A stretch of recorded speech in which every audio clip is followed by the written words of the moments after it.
क्या कौन सा वाला था? ये इसको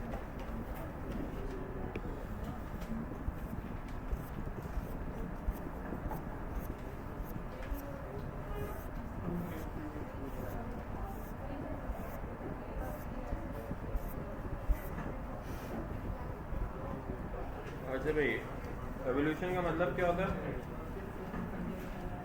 यार? ये खोलना है। एवोल्यूशन का मतलब देख लो भाई, क्या लिखा हुआ है सामने, नज़र आ रहा है? इट मीन्स, लिटरल मीनिंग जो है ना इसका एवोल्यूशन का, जो लफ्जी मायने इस वर्ड का है वो है unfolding.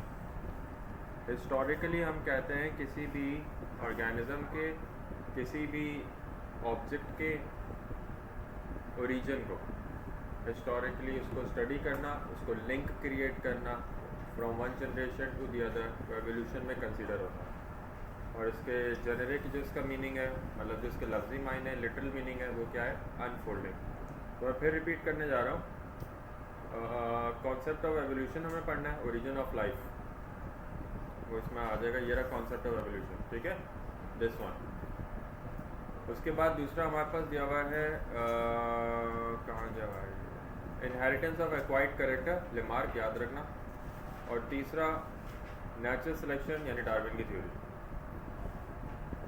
Concept of evolution word से देख लीजिए, इसको हम डिवाइन क्रिएशन भी कहते हैं। ये बेसिकली हमारे पास किसी भी यूनिवर्स, उसकी पूरा ओरिजिन, उसकी डाइवर्सिटी, मतलब उसकी क्लासिफिकेशन को एक्सप्लेन करने का phenomena. Organisms among us and around us made the human to think about their origin. नज़र आ रहा है आप लोग को? सही क्लियर है? Whether it is through their creation और origin from one and other, there are 2 to 3 different schools of thoughts. One of the school thought believes is divine creation, while the other in origin through simple to complex forms.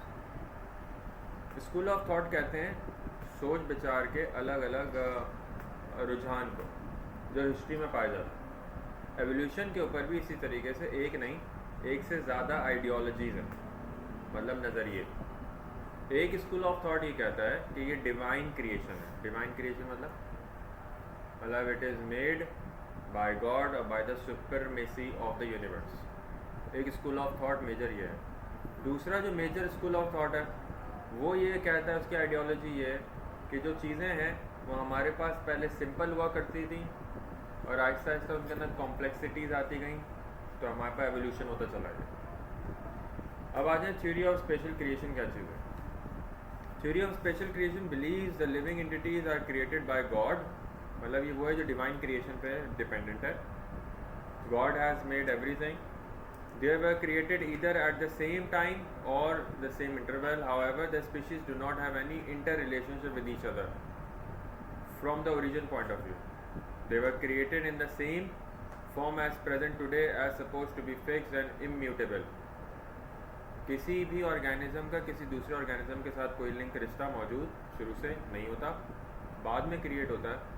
ये जिस form में produce किए गए हैं, आगे जाके ज़रूरी नहीं कि हर किसी में कोई म्यूटेशन, कोई बीमारियाँ, कोई चीज़ें पैदा हों। ये इम्यूटेबल फॉर्म्स, मतलब जिनमें कोई भी तब्दीली फर्दर पैदा ना हो। इम्यूटेबल मतलब जिसमें तब्दीली ना पैदा की जा सके, ये उस फॉर्म में गॉड ने क्रिएट किए हैं। Carolus Linnaeus, he was one of the most well-known famous botanist who wrote a book describing the nature and is best known for his greatest scientific work on taxonomy. ये तो शायद बचपन में पढ़ा होगा आप। Who was the father of taxonomy? ये अभी जो नाम मैंने पढ़ा है बेटा, ये है Carolus Linnaeus. What is taxonomy? ले भैया, मैं वही डिवाइन क्रिएशन की बातें कर रहा हूँ या टेक्सोनॉमी नहीं करता तुम लोग? The study of classification on the basis of similarities and dissimilarities. Carolus Linnaeus was the scientist who gave us the thought of taxonomy. He was also considered as the father of taxonomy. लिखा हुआ नजर आ रहा है Carolus Linnaeus का नाम? Now, theory of evolution. In contrast to the theory of special creation, theory of evolution believes the organisms are evolved through gradual process of changes from simple to complex. ये है दूसरा school of thought. I repeat again, ये लफ्ज़ सुनोगे तो ही इसका सवाल का पेपर में अटेम्प्ट कर पाओगे। आपके पास दो मेजर स्कूल ऑफ थॉट बताए थे मैंने, डिवाइन क्रिएशन वाला और सिंपल टू कॉम्प्लेक्स वाला। जो हमने पहला पढ़ा, जिसके अंदर हमने पढ़ा थ्योरी ऑफ स्पेशल क्रिएशन, ये किसका है? डिवाइन क्रिएशन का। दूसरा आप पढ़ रहे हो थ्योरी ऑफ एवोल्यूशन, ये किसका है? सिंपल टू कॉम्प्लेक्स फॉर्म का। ये याद रहना चाहिए। Theory of special creation divine concept है, डिवाइन क्रिएशन का स्कूल ऑफ थॉट रखता है, और theory of evolution was simple to complex form में रखता है। इस बातें समझ में आ रही हैं? So, complex forms during the course of time, thus plants and animals have developed in continuous orderly way under the guidance of natural laws. George Buffon was the first to implement the geological time scale and develop the ideal living beings. मैं यहाँ पे ये आपको नहीं कह सकता कि scientist के नेम नहीं आते, मैं आपको ये भी नहीं कह सकता कि साइंटिस्ट के नेम ज़रूर याद करना है। ये कहीं पे भी रूल डिफाइन नहीं हुआ है। हमने अब तक जो देखा है, साइंटिस्ट के नेम आते हैं मगर बड़े मखसूस और गिने चुने। आप कहाँ तक याद करोगे? कोशिश क्या करो, मगर जब भी कोई चीज़ पढ़ रहे हो, ज़रूरी नहीं कि एग्ज़ाम के याद करने के लिए पढ़ लो, वैसे ही पढ़ लो, कुछ कुछ याद रह जाएंगे। अगर कभी खुदा ना खास्ता एप्टीट्यूड नहीं पूछ लिया तो आपको पता हो। जैसे यहाँ पे सिंपल क्रोमोसोम किसने डिस्कवर किया है, या क्रोमोसोम के बारे में किसने बताया?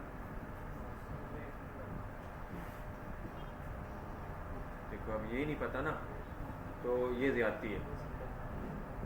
न्यूक्लियस नहीं पता, ये चीज़ें नहीं पता, या माइक्रोस्कोप नहीं पता, या टेक्सोनॉमी का नहीं पता, इन साइंटिस्ट के नाम भी नहीं आते, अगर फ्लूइड मोज़ाइक मॉडल नहीं पता तो ये ज़्यादती है, या आप अपने साथ ज़्यादती कर। हाँ, इसका नहीं पता तो ये सामने लिखा है बुफॉन का जियोलॉजिकल टाइम स्केल, जिसने एक्सप्लेन किया, तो ना हमने कभी देखा इसका नाम आते हुए, ना हम आपसे पूछने को एक्सपेक्ट कर रहे हैं, मगर जितने अभी बाकी मैंने बोले आपसे तो आपको आना चाहिए। तो ये थोड़ा सा ख्याल किया करें एप्टीट्यूड में, रूल कहीं डिफाइन नहीं है मगर इतना पता हो। अब बता भी दो, Walter Fleming.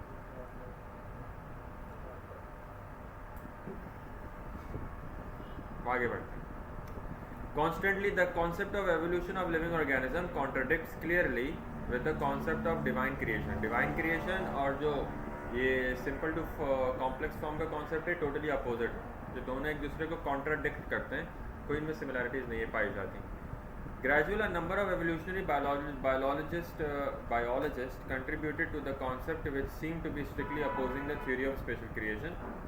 The opposition became extremely strong regarding the evolution of man. From the religious point of view, it was never acceptable. As the holy book, the Quran, says very clearly in many surah, Allah has created man so I can evolve. For instance, some of the references are quoted as follows. Quotations again of Aska Quranic verses. Personally, we have never seen any of them coming in your aptitude test, but it is a topic given under PMDC, you should know it. There are some references जो कि divine creation को explain करता है और इन सब चीज़ों को contradict करता है। ह्यूमनली एग्जिस्टेंस को पॉसिबल बनाने के लिए एक स्ट्रॉन्ग हमारे पास एविडेंस है जो इन्होंने अलग अलग कोटेशंस में अलग अलग सूरा में बताया। सूरह अल-रफ़ा है, सूरतुल हिजर है, सूरतुल फुरकान है, सूरतुल अल-रूम है। आती है सब आप लोग? सारी सूरतें आती हैं आप लोग? मुझे भी नहीं आती, मगर ये आनी चाहिए ना, देखो बुरी बात है। बाकी इल्म सीख रहे हैं और ये नहीं सीखते हम। इसमें क्या लिखा है, उसका क्या मतलब होता है, ये नहीं समझ आया, वो नहीं समझ आया, फ़ौरन पूछ लेंगे। यहाँ कोई दो लफ्ज़ किसी ने पढ़ दिया और वो समझ आएगा, हम ये कहते। तो ये हमारी गलत चीज़ है, ये मेरी भी गलत चीज़ है। मैं भी कोशिश करूँगा, आप भी कोशिश करेंगे, ये ठीक हो जाए। ठीक है, आमीन बोले सर। झूठ बोल, अस्तगफुरुल्लाह, सब झूठ आमीन बोल रहे हैं। अच्छा, एविडेंस ऑफ एवोल्यूशन, ये हमें नहीं पढ़ना, मुबारक हो आपको। इसके मगर आपको टाइमलाइन पता हो आपको, ठीक है। अच्छा, ये पढ़ लो। The scientist believe that the existing continents were once a piece of land termed as Pangaea. जब ये एवोल्यूशनरी बेसिस पे बातें बता रहे हैं, वो जो पीस ऑफ लैंड पहले के एग्जिस्ट करता था, उसके लिए साइंटिस्ट एक टर्मिनोलॉजी यूज़ करते थे पैंगिया। ये हमें नहीं पढ़ना। पैलेंटोलॉजी आता है, ये बार बार बीच में मैं कई दफ़ा लेक्चर देते हुए पूछ चुका हूँ, चीज़ें तो सारी यार। फॉसिल की स्टडी को बोलते हैं। ओके, आर्कियोप्टेरिक्स पता है कौन था आपका? ये पुराना, ये जाना पहचाना आपका कोई basically evolutionary link है. It was a fossil record and who were believed to have an evolutionary link between birds and reptiles, or reptiles from birds. Bird to reptile या reptile to bird? Reptile to bird. वो एक number हम loose कर गए, पता था मगर इतना हमने गौर से नहीं देखा। रेप्टाइल्स और बाद में बर्ड्स आए थे, उनके बीच का एवोल्यूशनरी लिंक आर्कियोप्टेरिक्स था, जिसके अंदर reptile like and bird like दोनों कैरेक्टरिस्टिक फीचर्स थे। वो याद है आपको, पता है आपको सबको?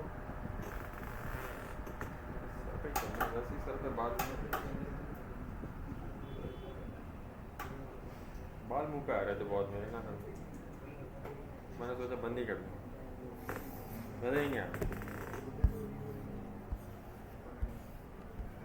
धूप भी ज़्यादा लगती है यहाँ पे और हवा भी ज़्यादा लगती है। Okay, so do you guys know what is comparative anatomy? पता है? बता दें, यूँ कर रहे हैं ना, तो बता। What is anatomy? एनाटॉमी तो बता दे यार, वो जो मेरे घर पे है, वो जो मेरे अंदर है, दिखाओ अपने अंदर हमारे क्या है, बता दो अच्छे से। कट करना पड़ेगा, बिल्कुल सही है। Anatomy is the study of internal structures which can be studied through dissections. Comparative anatomy मतलब कि हमने बहुत से एनाटॉमिकल स्ट्रक्चर्स की बुनियाद पे एविडेंसेस को तलाश किया, उनका एविडेंस निकाला था। ये सवाल जवाब इस टॉपिक में, ये टॉपिक ज़रूर नहीं है आपके पीएमडीसी में, मगर इसका जिक्र आपके पुराने पेपर्स में, पास्ट पेपर्स में हुआ होगा। बोल दो मैं झूठ बोल रहा हूँ, बोल दो। कभी नहीं देखा homologous organ, homology, analogous organ, analogy, वो सब यहीं से आया, ठीक है? तो ये सब आता है आपको। बीच में भी अभी कुछ अर्सा पहले हमने डिस्कस किया था, होमोलोगस ऑर्गन आता है आपको? एनालॉगस ऑर्गन आता है आपको? और एक और बात सुन लो, चलो। होमोलोगस ऑर्गन की बुनियाद पे जो हम एवोल्यूशन डिस्कस करते हैं उसको डाइवर्जेंट बोलते हैं। ये सब आपने याद किया होगा अपने इंटर में भी। एनालॉगस ऑर्गन की बुनियाद पे जो एवोल्यूशन डिस्कस करते हैं वो कन्वर्जेंट होता है।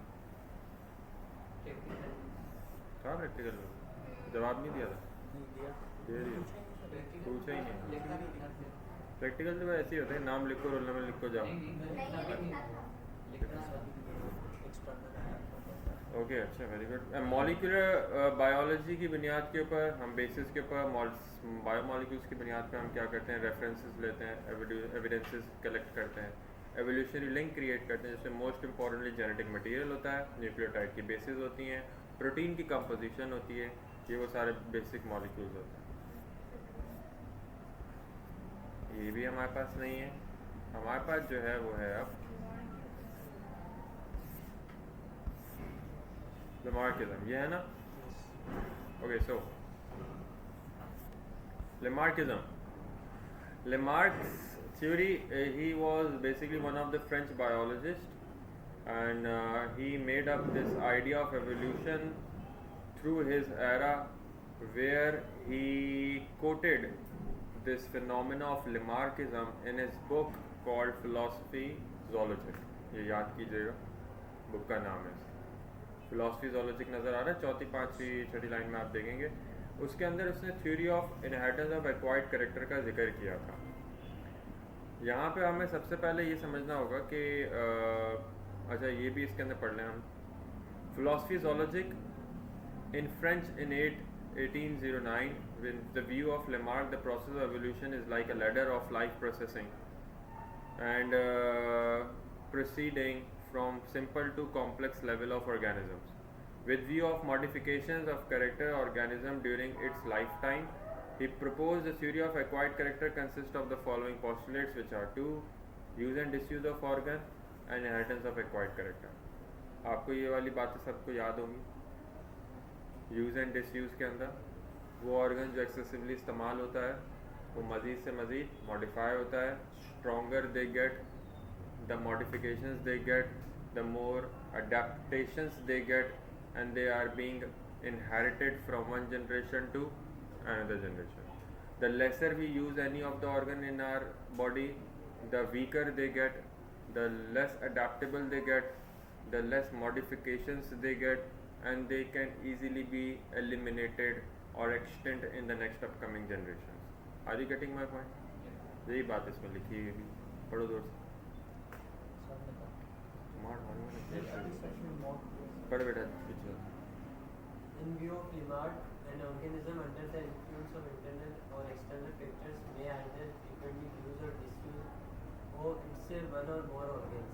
During its persistence, efforts of doing so, the organs under discussion are either developed more and become stronger due to the more usage, or become weaker due to disuse.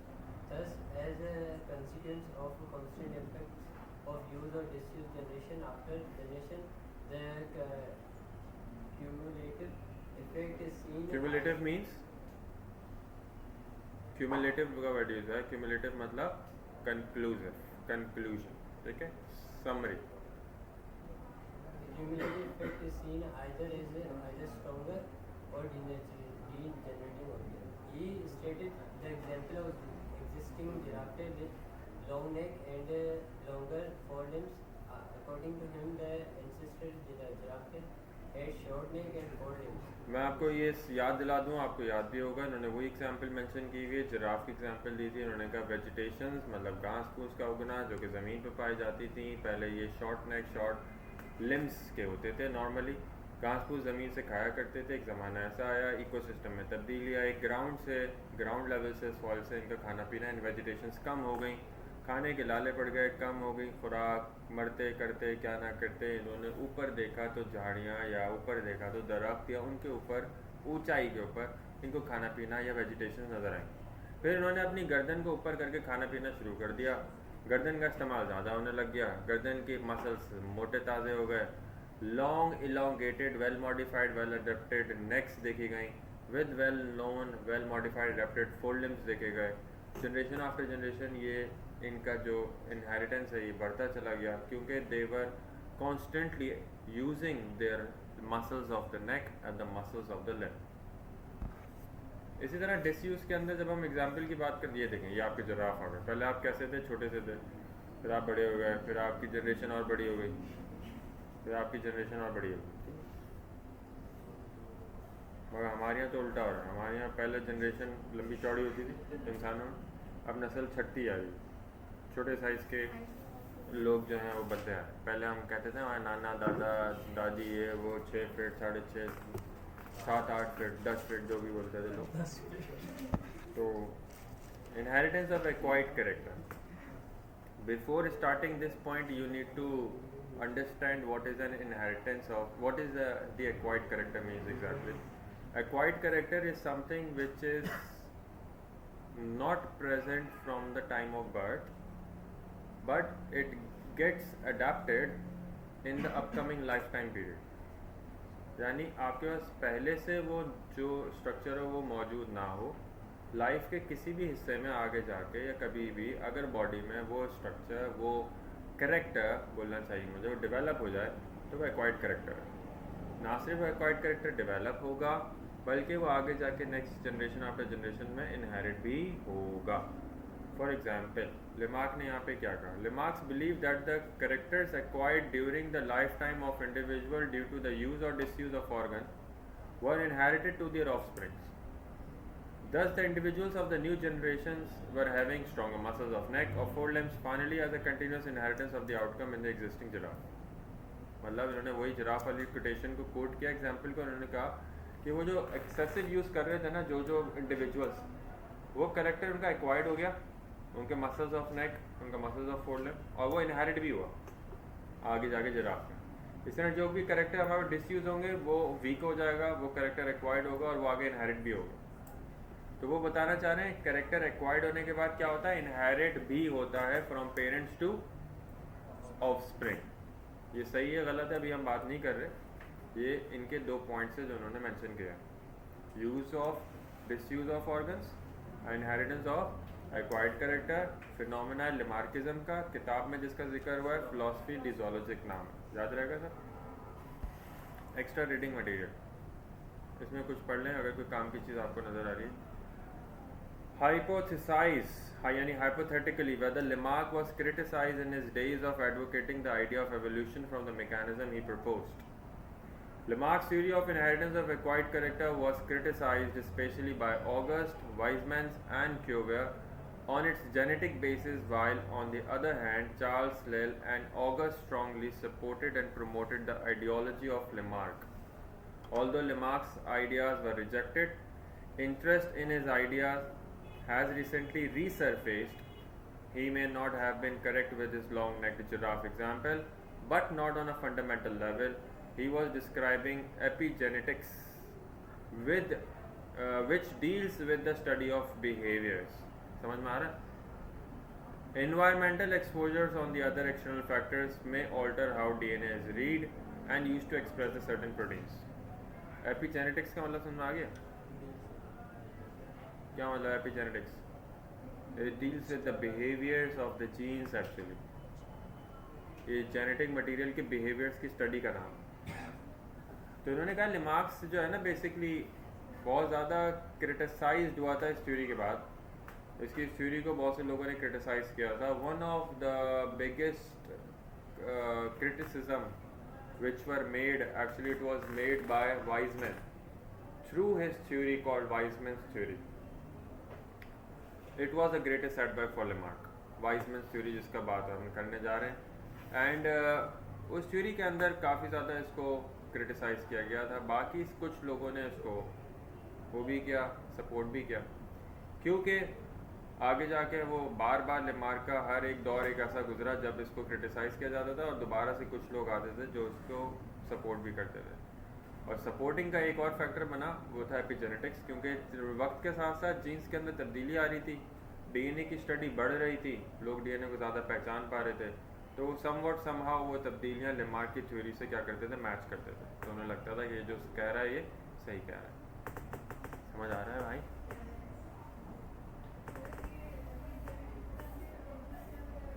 Epigenetics की बुनियाद पे इसकी theory को the behaviours made by या the behavioural changes found in the genetic material. So drawbacks of Lamarckism. Though theoretically seems plausible, yet Lamarck's theory has no experimental support. Lamarck's theory के पास experimentally कोई proven चीज़ मौजूद नहीं थी.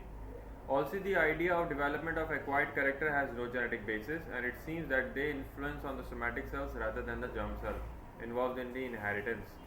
So, how could be acquired character? काम की बातें ही बहुत ज़्यादा. How could be the acquired character are inherited to the next generation without affecting the germ cell? As a fact, it is also noted that organs are not modified by the wish of the organism. Also, Lamarckism fails to account the genetic variability found in the species. Genetic variability नहीं देखी गई. एक drawback जो आखिरी line में लिखा. Somatic और germ cell के बारे में जो डिस्कशन हुआ, जिसकी वजह से उन्होंने ये प्रूव कर दिया कि ये ऑफस्प्रिंग में इनहेरिट हो ही नहीं सकती चीज़, एक्वायर्ड कैरेक्टर. दूसरा ड्रॉबैक ये था वो वाइसमैन थ्योरी का पॉइंट जो इन्होंने यहाँ नहीं जिक्र किया, मगर वो ये पॉइंट था. तीसरा उन्होंने कहा कि इसकी कोई प्रैक्टिकल प्रूवन जस्टिफिकेशन मौजूद नहीं थी. 3 मेजर हैं. प्रैक्टिकली हम इसकी चीज़ों को एक्सपेरिमेंटली प्रूव करते हुए नहीं कभी देखा गया. दूसरा जो मेजर इन्होंने जो ड्रॉबैक दिया वो मैं आपको समझा देता हूँ. उन्होंने कहा लेमार्क की बात अगर मान भी लें कि ये सारी एक्वायर्ड कैरेक्टर पैदा हो जाते हैं और हो गए, मगर ये एक्वायर्ड कैरेक्टर कभी इनहेरिट नहीं होंगे. उनका ये ड्रॉबैक का पॉइंट था. क्यों नहीं एक्वायर्ड कैरेक्टर इनहेरिट हो रहे? मतलब there is no inheritance of acquired character from one generation to another. Why?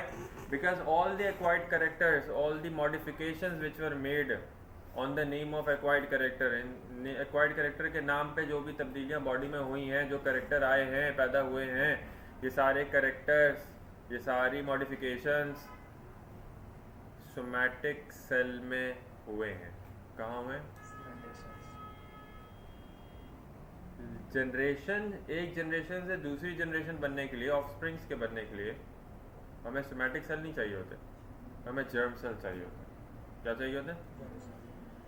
Germ cell का ताल्लुक होता है फ्रॉम पेरेंट टू ऑफस्प्रिंग में. ऐसा नहीं कि सोमैटिक का ना हो, मैं ये नहीं कहता, लेकिन मेजॉरिटी नेक्स्ट ऑफ स्प्रिंग को प्रोड्यूस करने के लिए हमारे पास जर्म सेल का ताल्लुक होता है। और सारी तब्दीलियाँ कहाँ पे आ रही हैं? सोमैटिक लेवल पे। जब तक कि वो ये कह रहे थे जब तक इनहेरिटेंस नहीं हो सकती एक्वायर्ड कैरेक्टर की, unless and until these acquired characteristic features are developed into germ cell instead of somatic cell. Are you getting my point? तो ये वो बोल रहे हैं वो इनहेरिट नहीं होता। मतलब फॉर एग्जांपल एक बंदा है जो बॉडी बिल्डर है, पहले नहीं था, बचपन से तो नहीं था, बड़ा हुआ, शौक चढ़ा, बॉडी बिल्डिंग करी, मॉडलिंग करी, मस्कल वस्कल बना लिए यूं यूं करके और तस्वीरें खिंचवा ली ऑयल लगा के, छोटी छोटी पहन के। लेकिन अब उसकी शादी हुई, उसके बॉडी में कैरेक्टर एक्वायर्ड हो गया कि नहीं हो गया? The muscular body, the level of bicep, the level of tricep and the level of quads and everything. Now if he gets married to anybody and if he gets a male baby boy who is about to get a birth, when he is born, तो ये character जो उसके बाप में acquired था, तो बच्चा भी का एकदम छोटी छोटी पहन के और ऑयल लगाए हुए और मतलब मस्कुलर पैदा होता है, पहले से उसके बाइसेप ट्राइसेप होते हैं. ये कैरेक्टर तो इनहेरिट नहीं हुआ, हो जाना चाहिए था, इनहेरिटेंस तो नहीं हुई इससे कैरेक्टर की. फॉर एग्जाम्पल बचपन से हम सदियों से चलती चला आ रही है एक परंपरा है, रिलीजियसली भी और कुछ मेडिकली भी, not only Muslims but Muslim families के अंदर होता है कि the circumcision ceremony of the male baby boys, खतना करना मेल बेबी बॉयज़ के extra foreskin of penis को कट ऑफ करना, जो कि मेडिकली अब नॉन मुस्लिम्स कम्युनिटीज़ में भी लोग करवाते हैं. फॉर एग्जांपल जूइश तो वैसे भी रिलीजियस पॉइंट ऑफ व्यू से कराते हैं और क्रिश्चियंस भी करा रहे हैं और भी लोग करा रहे हैं. एनीवेज हमारा मकसद ये नहीं कौन करा रहा है कौन नहीं. जो कॉन्स्टेंटली जो फैमिलीज़ करवाती हैं ये परंपरा, ये ट्रेडिशन जो इनके पास इन्वॉल्व हैं, आज भी इतने अरसे बाद भी जो मेल बेबी बॉय पैदा होता है ये कैरेक्टर इनहेरिट नहीं हुआ, वो फिर भी एक्स्ट्रा फोर स्किन ऑफ पीनस के साथ पैदा होता है और उसकी भी सर्कमसीजन करवानी पड़ती है. तो आज तक ये इनहेरिट हो जाना चाहिए था. It is a very long old practice. तो लेमार्क इस चीज़ों पर एक्सपेरिमेंटली रॉन्ग साबित हो रहा है.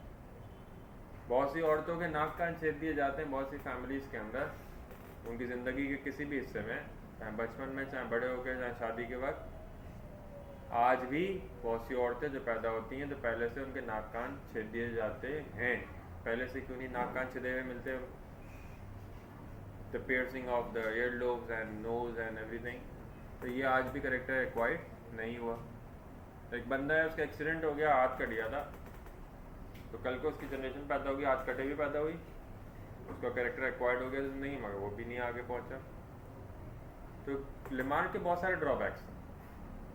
लेमार्क ने कहीं पे एक्सपेरिमेंटल प्रूवन बातें नहीं करी. लेमार्क ने कोई भी म्यूटेशनल डेवलप चेंजेस के बारे में बात नहीं करी. उसने म्यूटेशन का भी जिक्र नहीं किया हुआ. एक और पॉइंट में जो आपको बता रहा हूँ लिखा हुआ नहीं है, म्यूटेशंस का भी जिक्र नहीं था कि म्यूटेशन की वजह से भी तो कोई तब्दीली आ सकती थी, मगर उसने उसका भी कोई जिक्र नहीं किया. So it was conclusively it was a failure. Darwinism. Any question from Lamarck? समझ में आ रहा है? Darwinism. Charles Darwin, an English biologist, a geologist and a naturalist. पता नहीं क्या क्या था ये. A well-known famous for his contribution on evolution, he proposed the origin of species from a common ancestor is generally a widely accepted fact. Though he got education in medicine and surgery. Oh my God. No. Doctor थे. He was never interested in the field of medical. मतलब वो बन गया था गलती से doctor. शर्म करो तुम लोग, उसको पसंद नहीं थी और तुम लोग. So he was much interesting in studying the nature.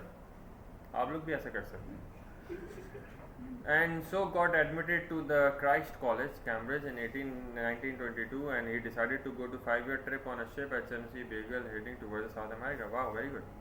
This is very first time I am studying this. ये मुझे नहीं पता था डार्विन के बारे में, आज आप पता लगे. आप भी ये कर सकते हैं. आप भी नेचर से प्यार करें. ज़रूरी नहीं हर कोई डॉक्टर बने, वही बताना. आप भी माहौल को देखें, आप यूनिवर्सिटी रोड को देखें, आप उससे मोहब्बत पैदा करें. कोई किताब लिख डालें, आपका नाम आएगा आगे किताबों में. वही थोड़ी हर इंसान एक ही घिसी-पिटी चीज़ करने के लिए पैदा हुआ.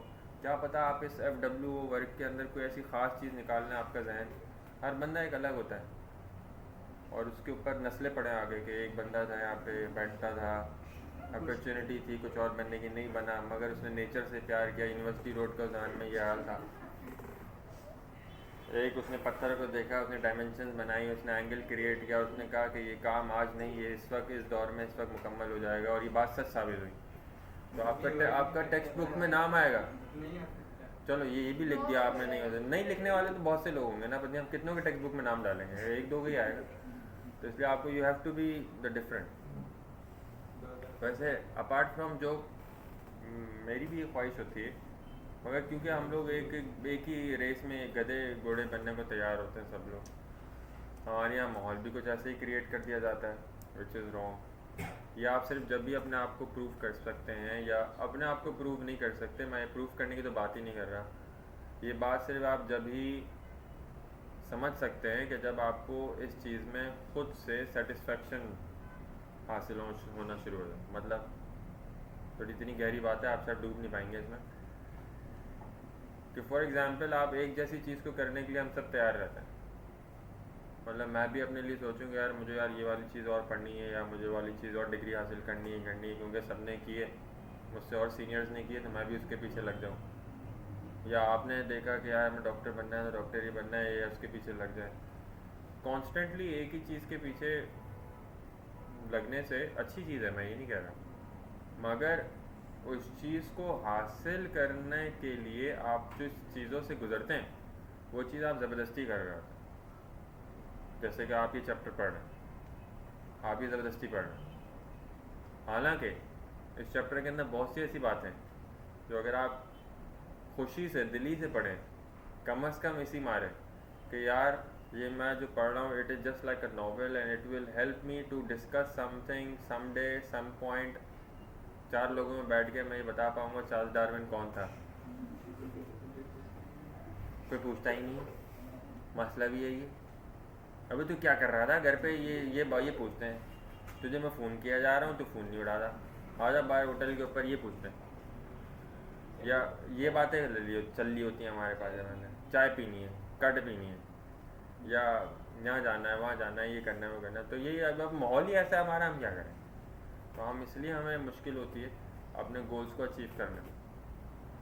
तो आपका सवाल होता है ना बाजू का लोगों का, यार हम we are very trying so hard but still not able to get our goals, just because कि आप अपने गोल को गुजरते हुए बहुत सी चीज़ों से ऐसे गुजरते हैं वो आप ज़बरदस्ती कर रहे हो।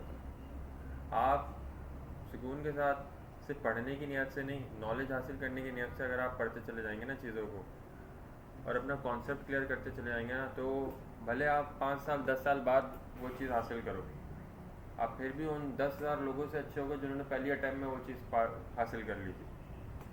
वो अभी भी उसी जहन के साथ होंगे, उनके वो क्लियर नहीं होगा, आपको क्लियर होगा, आपका दिमाग सेटिस्फाई होगा, सुकून में होगा, उनका नहीं होगा। ये मैं आपको सही बात बता रहा हूँ।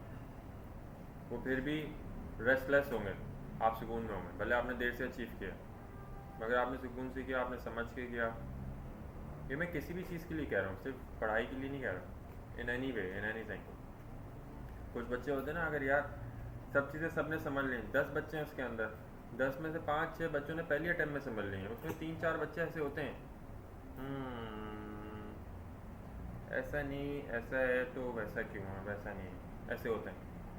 तो मतलब वो शायद कम से कम सोचने की कोशिश तो कर रहे हैं, या वो अपने तरीके से समझने की कोशिश तो कर रहे हैं, समझे तो सही। अगर वो भी ना करें तो उनके लिए ही, उन्हीं बच्चों के लिए बहुत मुश्किल हो जाता है, वो छोड़ देते हैं।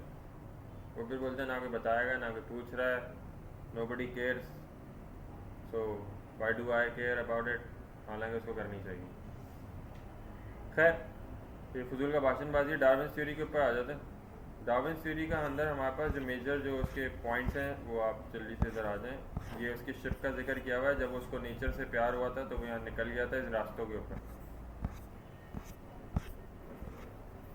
उसने एक थ्योरी ऑफ नेचुरल सिलेक्शन दी थी जिसके कुछ पॉइंट्स हैं, और थ्योरी ऑफ नेचुरल सिलेक्शन के अंदर पहले हम ये पढ़ लेते हैं जो इसका सेकंड वाला पैराग्राफ है, वो देख लें। According to the theory of natural selection all the living species are the descendants of the natural species या ancestral species which are different from the present day once due to cumulative changes in the genetic composition of a population। समझ में आया? मतलब ancestral का मतलब पता है, अब आवाज द descendants का मतलब पता है, सेकंड पैराग्राफ की मैंने वाली लाइन्स पढ़ी है। एंड descendants का मतलब पता है, जो नस्ल दर नस्ल मतलब आगे आने वाली नस्लों के बारे में करें, पुश्तों के बारे में करें, ठीक है। और एंसेस्ट्रल मतलब जो आबा अजदाद है, ठीक है। तो वही कहना चाह रहे हैं जितने भी डिसेंडेंट्स होते हैं वो अपने एंसेस्टर से मुख्तलिफ हो सकते हैं। और मुख्तलिफ क्यों होते हैं? क्योंकि उनके अंदर जो जीन्स होती हैं वो जीन्स कुछ तब्दील होकर आगे पाई जाती हैं, जो उनका कम्युलेटिव इफेक्ट है वो उनकी ऑफस्प्रिंग में, डिसेंडेंट में नज़र आता है। तो डार्विन्स कंसीडर नेचुरल, क्या हो गया महाराज?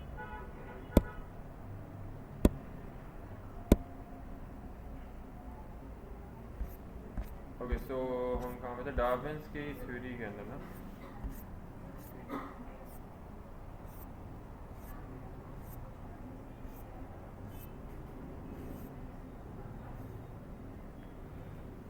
Darwin's considered natural selection is the mechanism of evolution through which heritable traits that help the organism survive and reduce become more common in a population over time. Darwin's theory of evolution is based upon the following two key points. Number one, descendant with modification, और दूसरा natural selection and adaptation. पहले पे आ जाए, descent with modification. Darwin की evolutionary जो पहला point है उसके अंदर उसने कहा कि सारे के सारे living organisms they can be considered related to one another from one to the other through a common ancestry. The existing diverse form of living organism are descendants of previous simpler forms and gradually adapted to the changing conditions. Thus the history of life like a tree with number of branches coming out of the trunk terminating at existing species. The point of junction of twigs is symbolically representing actually the common ancestor of these branches, gradually going down towards the main trunk representing the common ancestor of all the form of life. मतलब समझ में आया?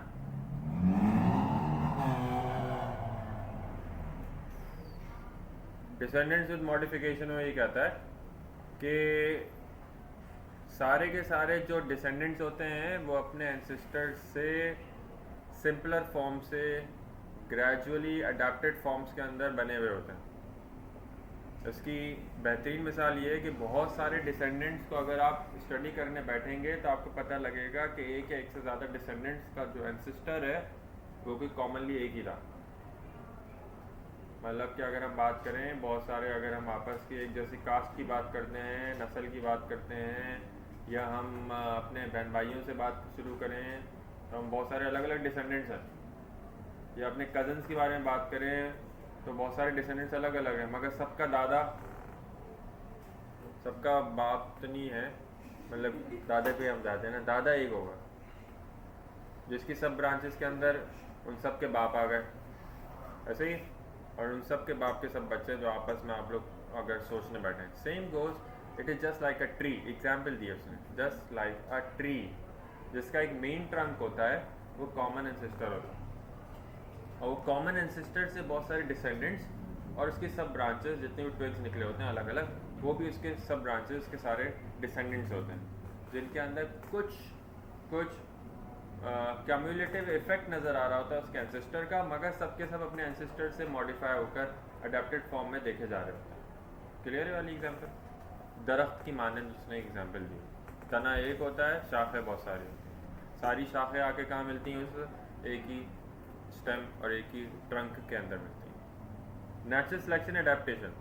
The process of natural selection actually operates to select to the organism with better adjustment with their environment. Such organisms have better opportunity for survive and reproduce than the inferior ones. It is comprised of the following stages, 4 stages. Number 1, overproduction. वो individuals जो कि ज़्यादा reproduce करेंगे अपने limited time span of life के अंदर, ये वही होंगे जो कि मैक्सिमम अरसे तक और जनरेशन आफ्टर जनरेशन पाए जाते रहेंगे. The one who more reproduce the greater their number will be found. जो कि कम से कम रिप्रोडक्शन कर रहे होंगे उनकी तादाद आगे क्या हो जाएगी? कम हो जाएगी, और वो एक टाइम ऐसा आएगा कम्प्लीटली वो जनरेशन क्या हो गई? एक्सटेंड हो जाएगी या ख़त्म हो जाएगी. इसके अंदर बेहतरीन एग्जांपल्स में से एग्जांपल हम लेते हैं, फॉर एग्जांपल बीज की, मक्खियों की. तो मक्खियाँ पता नहीं आज भी नज़र आ रही हैं, अज़ल से नज़र आती हैं, अब तक रहेंगी शायद. जितनी तादाद में मक्खियाँ हैं कि उतनी तादाद में आपको हाथी नज़र आ रहे होते हैं सारे आगे पीछे आपको, मक्खियाँ हर वक्त नज़र आ रही होती। तो the power of reproduction for the laying eggs for bees are different या हाउस फ्लाइज फॉर डिफरेंट। ये एक वक्त में हंड्रेड्स की तादाद के अंदर एग्स ले करती हैं, तो इनका जो रिप्रोडक्शन का रेट है, फर्टिलिटी रेट है, वो बहुत ज़्यादा है। rather than for those for just like an elephant who is considered as one of the most slowest breeder on earth, जो कि 1-2 साल के अंदर वो एक बच्चा प्रोड्यूस कर ले, बड़ी बात है। तो एक टाइम में तभी ये वजह है कि उसकी पॉपुलेशन जो है कि कैसी है, वो कम है, और अब वो इंडेंजर्ड स्पीशीज़ समझा जाता है। इंडेंजर्ड स्पीशीज़ का पता है आप सबको? क्या ये इसी बंद हो गया, चल रहा है? आप लोगों को गर्मी लग रही है तो पीछे वाला खुलवा लो यार। आप सबको इंडेंजर्ड स्पीशीज़ का पता है सबको क्या होता है? वो स्पीशीज़ जिनकी तादाद कम हो गई है WHO के अकॉर्डिंगली या वाइल्ड लाइफ ऑर्गेनाइजेशंस के accordingly, so their name is written in the specific book. उनकी तादाद कम हो गई और ख़तरा है कि ये ज़िंदगी से हमेशा के लिए ख़त्म हो जाएंगे अगर इनको बचाया नहीं गया। उनका नाम एक ख़ास बुक में लिखा जाता है इंटरनेशनली। वो बुक क्या कहलाती है? वो बुक कहलाती है रेड बुक। क्या कहलाती है? उस रेड बुक में उनका नाम लिख देते उन एनिमल्स स्पीशीज़ का, ताकि उनका फिर बैन हो जाता है सारा का सारा हंटिंग प्रोसेस, सारा ट्रेडिंग प्रोसेस, सारी एवरीथिंग, बल्कि उनका उन शेल्टर और उनकी रिप्रोडक्टिव इकोसिस्टम्स उनको क्रिएट करके दिए जाते हैं। फॉर एग्जांपल बहुत सारे हैं, आपको पता है, इंडेंजर्ड स्पीशीज़ पाकिस्तान में भी, इंटरनेशनली भी हैं। आगे आ जाए, struggle for existence. During the lifetime, the individuals of a species have to struggle for available resources of food, better living conditions, predator, parasite, diseases. Thus, not all the individuals survive through these struggle. A number of them are vanished. बीमारियों से, खाने से, रहने से, लड़ने से, इन सब चीज़ों के लिए हम आपस में सारे इंडिविजुअल स्ट्रगल कर रहे होते हैं।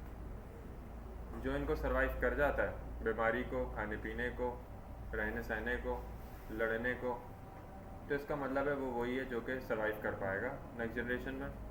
लेकिन बहुत से ऐसे लोग होते हैं, इंडिविजुअल्स होते हैं, जो इस चीज़ को बेयर नहीं कर पाते, सर्वाइव नहीं कर पाते, और वो आगे जाके कम्प्लीटली एलिमिनेट होना शुरू हो जाते हैं। In fact, not all the survivors would be able to reproduce. This causes some other decrease in their number also. They do have to struggle against other closely related species also. ये पढ़ लो जब बोलने जा रहा हूँ, ये जुमला आता है MCQ में।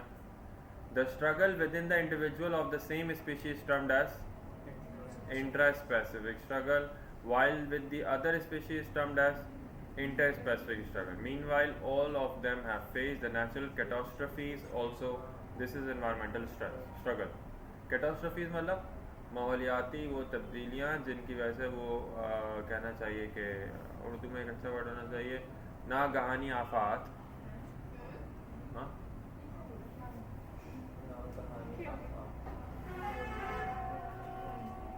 कोई नहीं, कोई कौन है?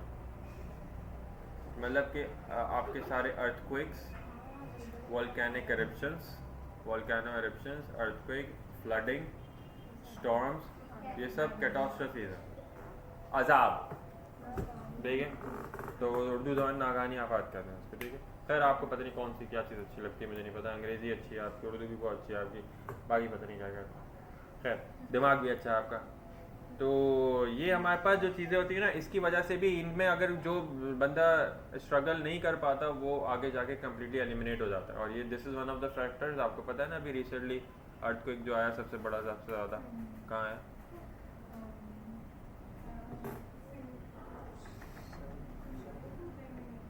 वेनेजुएला में है, ठीक है, स्टेट ऑफ साउथ अमेरिका। वहाँ पे मतलब वीडियोस आप देखें अगर तो मतलब ज़मीन ही वाकई में खुल गई। लोग तो ये बता रहे हैं थाउजेंड्स इन नंबर के अंदर एट स्पॉट मरे। तो पता नहीं कितनी कैजुअलिटीज़ है, नोबडी नोज। तो ये it is one of the catastrophes जिसमें अब एक मेजर नंबर जो था उस स्टेट का, उसकी पॉपुलेशन का, उस मुल्क का, एकदम से कैसा हो जाएगा, कम हो जाएगा। एक मेजर नंबर उसकी पॉपुलेशन में बहुत, ये इस कैटास्ट्रॉफीज़ की वजह से ही फ़र्क पड़ता है पॉपुलेशन रेट पे, जनरेशन्स पे, जेनेटिक्स पे। तो ये है वजह। अच्छा, ये आपने 2 लाइनें पढ़ ली। The struggle between the similar species called as The struggle between different species is called a genetic variation पे आ जाए. The individuals of population differ slightly from each other to ensure their survival and chances of reproduction. Otherwise, for example, an epidemic may sweep out the entire group. These differences individuals of species are termed as variation. It ensures the chances of survival and reproduction and ultimately the longer existence of the species as whole. The character of the individuals are genetically termed as trait. The traits making better chances of survival are termed as adaptive traits. जितने भी individuals के बारे में बात करें अगर जो कि सर्वाइव कर पा रहे हैं क्योंकि उनकी रिप्रोडक्शन ज़्यादा है, क्योंकि वो एनवायरमेंटल स्ट्रेस को, कैटास्ट्रोफ्स को सर्वाइव कर रहे हैं, झेल रहे हैं, तो उनके अंदर हमारे पास एक चीज़ और आनी चाहिए जिसको बोलते हैं जेनेटिक वेरिएबिलिटी, यानी जेनेटिक उनके अंदर अडाप्टेशन आनी चाहिए. लेकिन अगर ये सब चीज़ें जिनके पास ये एबिलिटी ना हो, जिनके पास जेनेटिक अडेप्टेबिलिटी ना हो, तो वो आगे जाके यानी जेनेटिक वेरिएशन ना आए, जनरेशन आफ्टर जनरेशन उनके जीन्स का जो अमाउंट है, उनका जो ट्रेट है वो मज़ीद एक्सप्रेसिबल ना हो, अच्छी से अच्छी जीन्स ना ट्रांसमिट हो पाएँ, तो इसका मतलब है कि वो आगे जाके सर्वाइव करना उनका कम हो जाएगा. वही स्पीशी आगे प्रोलॉन्ग तक डार्विन के अकॉर्डिंगली ज़िंदा रहती है और पाई जाती रहती है जिसके पास एबिलिटी हो कि वो जनरेशन आफ्टर जनरेशन अपनी जीन्स के अंदर वेरिएबिलिटी पैदा कर पाए, वेरिएशन पैदा कर पाए. Survival of the fittest, last but not the least of the entire theory. Fittest individual कौन है? जिसके अंदर ये सारी खसूसियात होती हैं, जिसके अंदर एबिलिटी और जेनेटिक वेरिएशन पैदा करने की, जिसके अंदर एबिलिटी और struggle for the inter specific against the environmental stress करने की, the one who can reproduce at a maximum rate and the one who can has this ability for the modification in their descendants. The individual is called as the fittest individual. और nature उसको खुद से चाहती है कि वो आगे आने वाले टाइम पीरियड के अंदर नेचुरली पाया जाता रहेगा क्योंकि उसके अंदर ये सारी क्वालिटीज़ मौजूद हैं. उसी को हम कहते हैं survival of the fittest. It was the main point which was considered in Darwinism in the Darwin's theory of natural selection.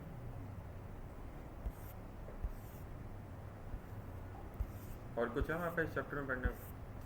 पढ़ लो अगर बैठी हो, वैसे तो कुछ भी नहीं होगा. आपके PMDC अकॉर्डिंगली तो हो गया, ये पढ़ लो जल्दी से, अभी देख लो सब चीज़ें.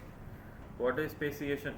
ऊपर से पढ़ो. As discussed earlier in variation of Darwin, an individual accumulative of fittest polygenetic variation is the major driving force of speciation. Hence, the natural selection is survival of the fittest in the individuals. What is speciation? Grouping. Groups बनाने हो गए. ठीक है. What is New Darwinism? It is a modified form of Darwinism explaining the origin of species on a genetic basis. Hence, the main driving force of New Darwinism is genetic. तो है तकरीबन वही चीज़, मगर इसका एक मेजर जो impact है, जो इसका मेजर बेस है, वो क्या है? जेनेटिक वेरिएशन है. हार्डी वेनबर्ग इक्वेशन थ्योरम का पता है आप सबको, याद है? a प्लस बी का whole square, a square plus 2ab plus B square, the value is always suppose to be 1. Generation after generation the frequency of a population will remain constant according to this law. लिखा हुआ इधर पढ़ लीजिएगा, कहाँ पे मैं बताता हूँ.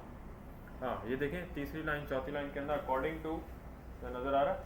यहाँ से पढ़ें. According to this theorem the frequency of a dominant allele remain constant from one generation to the next in the absence of a disturbing factor. Disturbing factor होना लाजमी है, मतलब उनका एब्सेंट होना लाजमी है. अगर डिस्टर्बिंग फैक्टर आ जाएंगे तो हार्डी वेनबर्ग लॉ डिस्टर्ब होगा.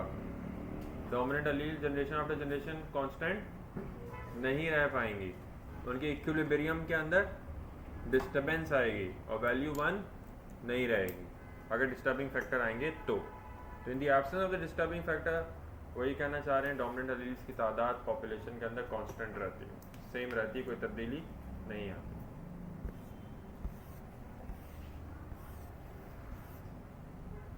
ये रहा p square plus 2pq plus q square equals to 1. ये है नहीं वैसा PMDC में, अब ये देख लो बस. फैक्टर इज इफेक्टिंग, ये है डिस्टर्बिंग फैक्टर जो हार्डी वेनबर्ग थ्योरम के अंदर उसकी वैल्यूज़ को तब्दील कर सकते हैं. म्यूटेशंस की वजह से तब्दीली आएगी अलील्स में. सिलेक्शंस इधर आर्टिफिशियल या फिर नेचुरल. हमने बहुत सी डोमेस्टिकेशंस की, कुत्ते पालने लग गए हैं, परिंदों को पालने लग गए हैं, तो उनकी जीन्स में वेरिएबिलिटीज़ में फ़र्क पड़ेगा, अलील्स में फ़र्क पड़ेगा। Non random mating is suppose to be non random, मगर हम स्पेसिफिक कराने लग जाएं मीटिंग तब भी अलील्स पे फ़र्क पड़ेगा। Gene flow, it refers to exchange of the genes between different population of the same species. एक ही स्पीशी के अंदर, पॉपुलेशन के अंदर रहते हुए जेनेटिक ट्रांसफॉर्मेशन को जेनेटिक फ्लो कहते हैं। तो अगर हम एक ही जैसी जीन्स की ट्रांसफॉर्मेशन कराते रहेंगे, एक ही जैसे लोगों में एक ही जैसे मतलब मीटिंग कराते रहेंगे, तो जेनेटिक मटेरियल भी कैसा रहेगा, सब में मोनोटोनस, सेम, मोनोजेनेटिक सेम रहेगा। तो इससे भी फ़र्क पड़ेगा पॉपुलेशन की अलील पे। जेनेटिक ड्रिफ्ट के दो इफेक्ट हैं। पता है जेनेटिक ड्रिफ्ट क्या है? अचानक से किसी भी जेनेटिक मटेरियल के अंदर कोई भी चेंज आ जाना, एक ड्रास्टिक चेंज आ जाना। और ड्रास्टिक चेंज आता है इन दो चीज़ों की वजह से। ये सब पढ़ा था तुम लोगों ने बचपन में, बॉटलनेक इफेक्ट और फाउंडर इफेक्ट। बॉटलनेक इफेक्ट में क्या है, बहुत सारी चीज़ें होती हैं, यानी पॉपुलेशन का साइज़ देखो पहले कितना ज़्यादा है, ओरिजिनल पॉपुलेशन कितनी सारी है, मगर आखिर में बॉटलनेक इफेक्ट मतलब आगे से जो बॉटल होती है वो नैरो होती है। इस इफेक्ट की वजह से जो सर्वाइविंग पॉपुलेशन है उसकी तादाद हमेशा कम होगी। ज़्यादा पॉपुलेशन में से पॉपुलेशन का एकदम से साइज़ का क्या हो जाना, रिड्यूस हो जाना, वो बॉटलनेक इफेक्ट कहलाता है। ये हाइपोथेटिकल बातें थी जो उन्होंने जीन्स के अंदर बताया। ऐसा कब होता है, जब अभी हम बात कर रहे थे थोड़ी देर पहले, अर्थक्वेक आया वेनेजुएला के अंदर, अचानक हज़ारों की तादाद में लोग मर गए, क्योंकि पॉपुलेशन, उनकी जो पॉपुलेशन में जो जेनेटिक ड्रिफ्ट आएगा आगे आने वाले ज़माने में, बहुत से बूढ़े लोग मरे, बहुत से जवान लोग मरे, बहुत से जो बच्चे मरे, बहुत से डिफरेंट फैमिलीज़ के डिफरेंट पॉपुलेशन और स्पीशीज़ मरी। तो उनकी अचानक से उनका जो जो जीन्स हैं उनकी उधर की पॉपुलेशन में आगे आने टाइम में हो सकता है कोई फ़र्क देखा जाए। जैसे कि आपने आज भी सुनते होंगे हिरोशिमा नागासाकी, सुना है? वहाँ के आज तक के रिहायशियों के अंदर वहाँ के जीन्स और वहाँ के एबनॉर्मेलिटीज़ और वहाँ की डिजीज़ स्टिल देयर। तो ये जो हमारे पास है वो, क्योंकि वहाँ पे एक मास, एक डिवास्टेटिंग, एक हाईली पॉपुलेटेड एरिया को क्या किया गया था, ख़त्म किया गया था। उससे भी फ़र्क पड़ा उनकी एकदम से जीन्स के फ्लो के अंदर। तो इसको कहते हैं बॉटलनेक इफेक्ट। ऑल्दो वो रेडियो एक्टिव सब्सटेंस था, वो एक अलग बात है, मगर जब भी हम अचानक से किसी पॉपुलेशन के अंदर साइज़ को कम कर देंगे, चाहे वोल्केनो, अर्थक्वेक, फ्लड वगैरह की वजह से हो, तो उसकी वजह से जेनेटिक ड्रिफ्ट पैदा हो जाती है उस पॉपुलेशन में। फाउंडर इफेक्ट क्या है? This kind of genetic drift, a new small population separated from a larger one due to the some geographical barriers. मतलब एक बड़े से एक छोटा साइज ऑफ पॉपुलेशन अलग हो जाए और वो अलग तरीके से रहने लग जाए, फिजिकल प्रॉपर्टीज़ या उसकी केमिकल प्रॉपर्टीज़ डिफरेंट हो जाए, एक टाइम ऐसा आएगा, तो उसको फाउंडर इफेक्ट, मतलब न्यू अगर हम करने को कहें कि वो एक अलग ग्रुप होकर अलग रहने लग जाएगा, उससे भी जेनेटिक ड्रिफ्ट होने के चांसेस बढ़ जाते हैं, क्योंकि वो आगे जाके हो सकता है डिफरेंट हो जाए फ्रॉम द ओरिजिनल पॉपुलेशन जिससे वो सेपरेट हुआ था, क्योंकि वो आगे अलग तरीके से रहने लग जाए। मतलब ये उन्हीं लोगों के बारे में बात हो रही है जैसे कुछ पाकिस्तानी निज़ात बाहर जाके रहने लग जाता है, और जिस ज़माने में बाहर निकले और रहने लग गए, अब उनके जो बच्चे वहाँ पे पैदा हो रहे हैं वो आप जैसे और आपके बच्चों जैसे, आपके ख़ानदान बच्चों जैसे नहीं है, क्योंकि वो निकले यहीं से थे, मगर अब वो बिल्कुल मुख्तलिफ हो गए, उनकी जीन्स अलग हो गई। ठीक है, उनको हेपेटाइटिस, पोलियो का नहीं पता, because they don't have this shit at all, but your children, you guys must know these things, even if your child is getting born over here, तो आपको पोलियो और हेपेटाइटिस पता होना चाहिए, उनको नहीं पता, क्योंकि उनके लिए एग्जिस्ट नहीं करती हैं बीमारियाँ, वो वहाँ पैदा होती हैं। सही पता है आप लोग, उनको पता भी नहीं होती वैक्सीनेशन का जो हमारे यहाँ चल रही होती है, ये वाली बात जानते हो? तो वहाँ वो बीमारियाँ ही नहीं, बच्चे वैक्सीनेट ही नहीं होते वहाँ, और वो बच्चे जो थोड़े बड़े हो गए आ जाते हैं तो बेचारे बीमार हो जाते। Okay sir, congratulation, very good. George बुफॉन कौन था भाई?